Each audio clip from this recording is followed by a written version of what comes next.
So in customer success, we pivot. And I didn't know we were going to have so much onboarding conversation. So I'm going to pivot. I do have my presentation. I will go through it, but I will make some modifications and not spend so much time. But I wanted to start off by saying thank you to everyone who has left. I mean, here, not left, but left. You all, thank you. I was a little worried about going on after lunch, and I said, well, the good news is the ones who are here are the ones who want to be here, so thank you for being here with us today.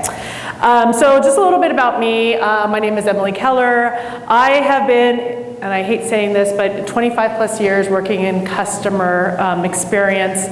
As I work at LinkedIn, I realized that half of my team probably wasn't born when I started working in customer experience, so that's always fun.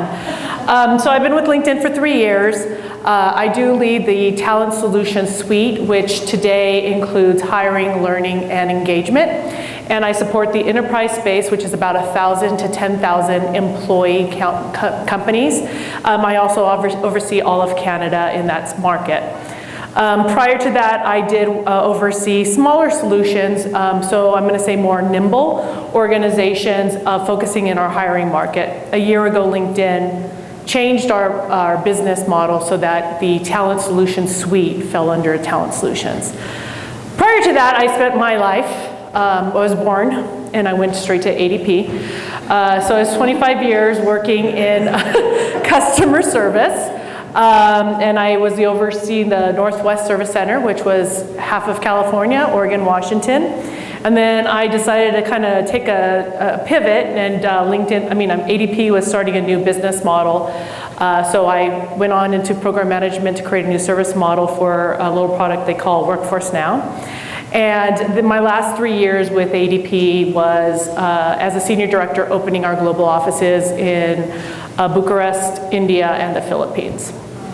So they let me know, so people always ask, like, 25 years, why'd you leave? So the truth is, they came to me and they said, hey, this project's gonna last another year, we've opened all the offices we're interested in, start looking at another opportunity. And I reflected and I said, what else do I wanna do here?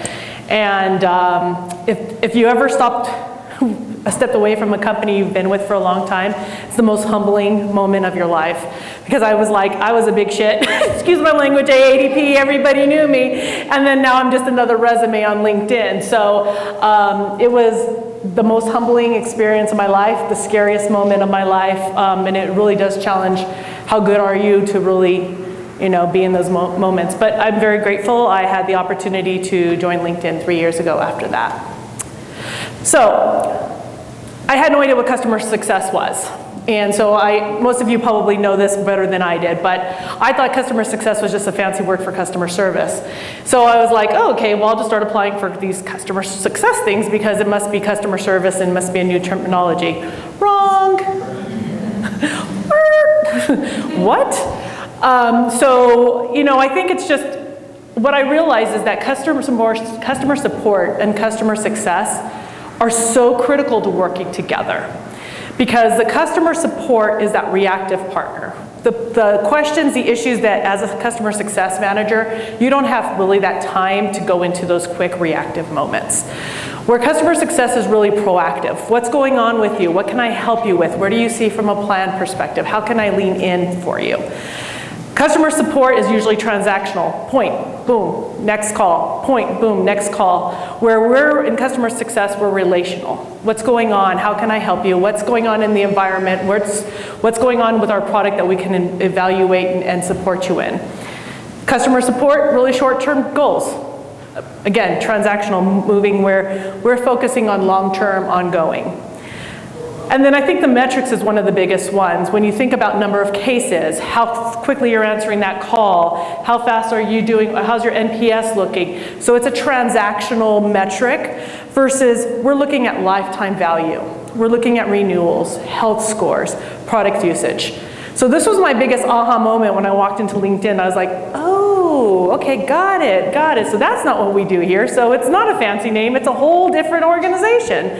But they truly do complement each other because understanding what those reactive responses are coming and getting that information from your customer support team will help you then be proactive with your customer. Like, hey, we know there's a bug going on.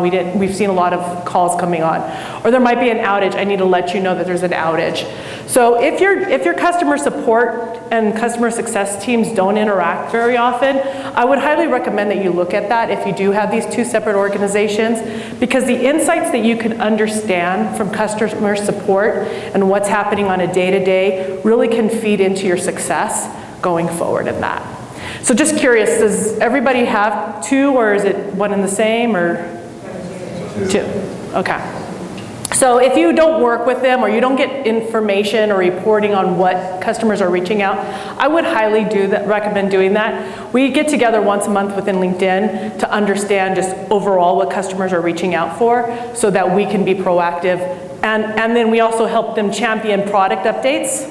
So if there's something happening that we're seeing, like a lot of calls coming in that way, we then champion and partner with our customer support team to try to up that up in the product roadmap. All right, I only have one slide and then a recap. So I didn't do Chevron. But I don't want to spend too much time on onboarding. We've had amazing speakers with Mike and Dominic. But the things I think I will share a little bit different that we do within LinkedIn is we do reemphasize roles and responsibilities from sales and customer success.